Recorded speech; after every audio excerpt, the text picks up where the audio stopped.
Hey guys, welcome to the video today. In today's video, I'm going to show you how to use the seasonal adjustment percentage on the Hunter X-Core residential irrigation controller, and I'll go through this step by step and I'll talk about what it's for. But before we begin, I wanted to let you know that I do have other videos on the Hunter X-Core residential irrigation controller, and I'll link those videos in a playlist at the end of this video. And if you're interested and have time, please check that playlist out. And make sure to refer to your Hunter X-Core residential irrigation controller owner's manual and programming instructions for all the specifics on this process. So the first thing that we're going to do is turn the dial from the run position to the seasonal adjustment position.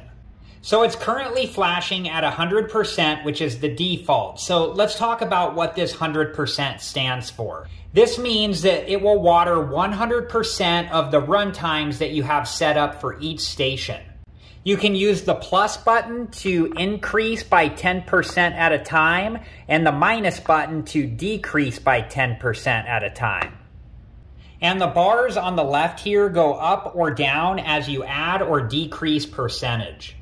So let me give an example. Let's go back up to 100%. And if you had a station that was running for 10 minutes and you increase from 100% to 110%, that station would now run for 11 minutes. So let's go down in percentage now. If we go down to 90%, in this scenario, the station that was set up for 10 minutes at 100%, now at 90% will run for 9 minutes. And whatever changes you make in the seasonal adjustment percentage will change the run times for all stations on all programs.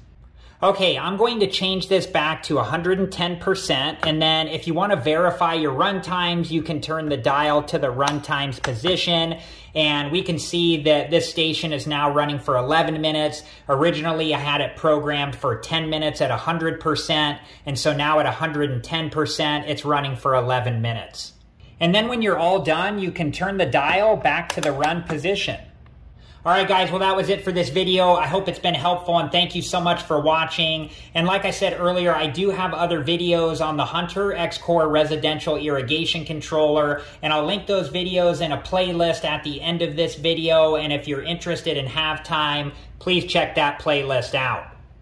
Thank you guys again so much for watching. Please like, subscribe, and comment, and I hope to see you guys in the next video.